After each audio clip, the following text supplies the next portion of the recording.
और ये ट्रेनों में चिपके रहते थे स्टिकर, किसी नेता के स्टिकर चिपकाना हो, लेकिन एक बंगाली बाबा का, और सबका नाम एक होता था, विशेषकर कॉमनली बंगाली बाबा।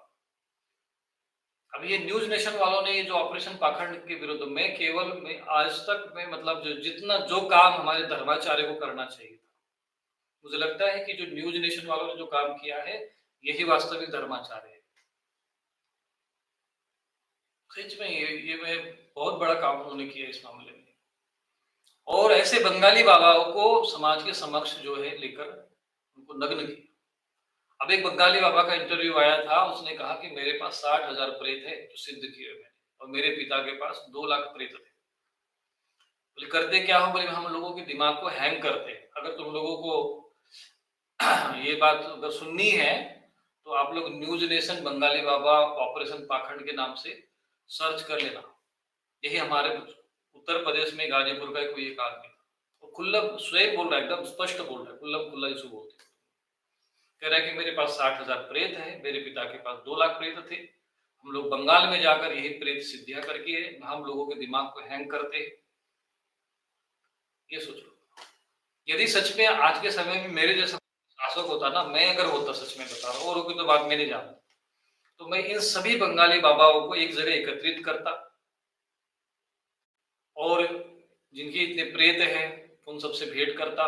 भाई हम भी तो देखे, भाई हमारे इनके पास भी सेना है, और इनके माध्यम से जितने भी हमारे देश के शत्रु हैं उनके ऊपर भेज देता, और इन सबको मैं बिल्कुल करता, क्या कहते हैं कि राज पुरोहित या कोई पद्म विभूषण, विश्व विभूषण, जो भी हो, हम पूरे पुरस्कार इनको दे दें, क्योंकि देश में शत्रुओं की कमी नहीं है।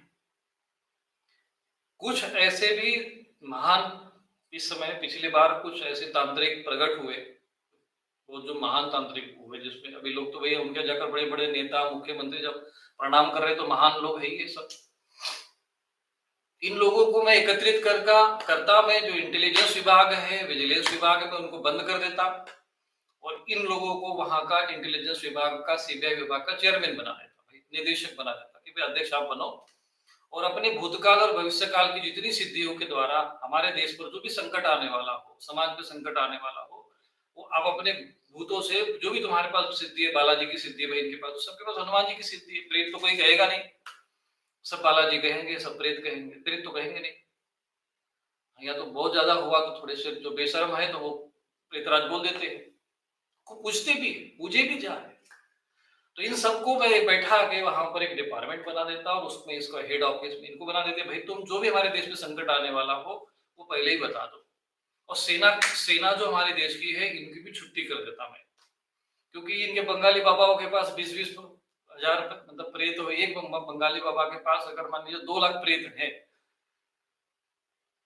तो हमारे पास टोटल अगर मान लो 10 बंगाली बाबा अगर हमने पकड़ लिए तो टोटल प्रेत कितने हुए? 20 लाख हो गए, तो उतनी तो हमारी सेना ही है। तो फिर हमारे देश में सेना की क्या हो सकता है? ये सारे प्रेत जो है, पूरे सारे जितने भी हमारे बॉर्डर पे बैठे रहते, और बंदूक की जरूरत नहीं, किसी हथियारों की जरूरत नहीं, और देश सुरक्षित हो जाता। और ये जो मैं आपको आइडिया दे रहा हूं अभी भी पूरा किया जा सकता है, क्योंकि अभी भी वो लोग भारत में जीवित है। भूतकाल बताने वाले जीवित है भाई, भविष्यकाल बताने वाले एक्यूरेट तुमको बता देंगे तुम्हारे एटीएम का नंबर क्या है। इतने सिद्ध पुरुष पृथ्वी पर पड़े हुए हैं, इतने जगत गुरु, उनके भाई जगत गुरु जैसे महान लोग हमारे, उनके घर दरबारों में जाकर उनको जो है महिमा मंडन कर रहे हैं। हमारे देश के मुख्यमंत्री, प्रधानमंत्री वहां जाकर उनको प्रणाम कर रहे हैं, तो ये लोग तो महान लोग है ना। तो इन्हीं के द्वारा देश क्यों न चलाया जाए? क्यों हमारे देश में गरीब लोगों के ऊपर टैक्स का जो है बोझ बढ़ाया जाए? तो यही होता, अगर मेरे हाथ में अगर देश की जो सरकार होती ना, तो मैं ये सारी सरकारों को एकत्रित करता, क्योंकि मुझे पता है कि एक एक सरकार के पास कम से कम 1-1 करोड़ तो प्रेत होंगे ही होंगे। ये सारे प्रेत अगर एकत्रित हो जाते, हमारे बॉर्डर पे रहते, तो अदृश्य सेना के रूप में, जैसे आजकल अदृश्य चल रहा है ना सिस्टम, वो हमारे पूरे बॉर्डर पे लगे रहते, किसी को टैक्स नहीं देना पड़ता। और देश में अगर भूकंप आने वाला हो, कोई समस्या आने वाले हो, तो ये तुरंत इंटेलिजेंस विजिलेंस की जरूरत ही नहीं थी। 1 सेकंड में प्रेत आएगा, बता देगा कि भाई तुम्हारा आतंकवादी इधर से घुसने वाला है, तो हमको किसी सेना को AK-47 लेकर भेजने की जरूरत नहीं, 10 प्रेत भेज देते और आतंकवादियों को वही मार डालते। और हमारे देश में कोई भी आतंकवादी कभी भी प्रवेश नहीं करता। तो ये हम चाहते थे कि इस प्रकार का देश में शासन होना चाहिए, क्योंकि भाई इनके पास सिद्धि है ना, और इस सिद्धि को प्रणाम कर रहे हैं हमारे देश के प्रधानमंत्री। हमारे ये भूतकाल बता सकते हैं, भविष्यकाल बता सकते हैं। भले कुंभ मेले में भगदड़ हो गई, लोग मर गए, दुख का विषय है, सबको पता है। और उस विषय को इन्होंने ये कहा कि अच्छा हो गया, ये मोक्ष को प्राप्त हो गया। तो मोक्ष में इनके अपने माँ बाप को भी भेज देना चाहिए था, इनके अपने घर में बाल बच्चे परिवार के जो सदस्य हैं उनको भी उसी भगदड़ में भेजना चाहिए था, और उनको भी मोक्ष दिलाना चाहिए था। इसी तरीके से इस इतने निर्लज्ज लोग आज हमारे देश में पीठाधीश्वर शब्द हमारे नाम के आगे लगाते हैं, आचार्य लगाते हैं, शास्त्री लगाते हैं, और हमारे देश के प्रधानमंत्री देश पर प्रणाम करते हैं। तो ऐसे महान लोगों को कहाँ बैठाना चाहिए? इतने बड़े जो महान लोग हो, जो जिनके पास भूतकाल पता हो, भविष्यकाल पता हो, जो देवता शरीर में बुलाकर ढोल बजा देते हैं और पूरे शरीर में नाचने लग जाते हैं, मरे हुए लोगों को शरीर में बुलाकर जो लोगों की समस्या का समाधान कर देते हैं, सारी बीमारियों का इलाज कर देते हैं। तो जितने भी हॉस्पिटल है सारे बंद कर देना चाहिए। क्या हो सकता है इतना फर्जी करने के? खेती करो, गोपालन करो। और इन लोगों में से किसी ने गौशाला नहीं कभी खोली। कई दाढ़ी वाले को आपने देखे होंगे, कई श्री लगा के अपने नाम के आगे घूम रहे हैं, और ये करोड़ों करोड़ों की नेटवर्थ है।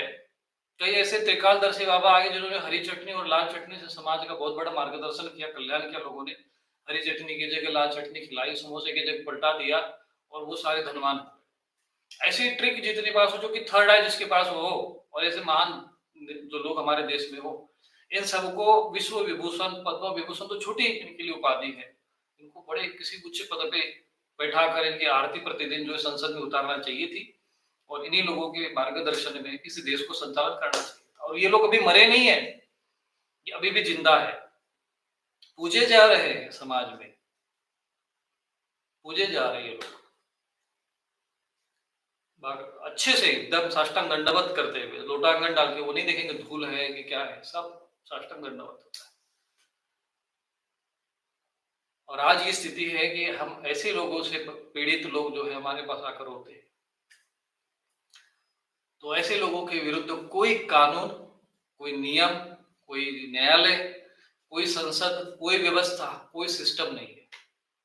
हमारे देश के कुछ सैनिक थे जिन्होंने इन चीजों का विरोध किया, तो वो नक्कर खाने में तूती की आवाज बनती रही। मैंने विरोध किया, कोई मतलब नहीं। एक आपको शंकराचार्य, एक आपको महामंडलेश्वर, एक आपको धर्माचार्य, इन कापालिकों, इन तांत्रिकों, इन नर पिशाचों के विरुद्ध बोलता हुआ आपको भारत भूमि में दिखा दो, तो मैं उनको प्रणाम करने मैं भी चला जाऊंगा।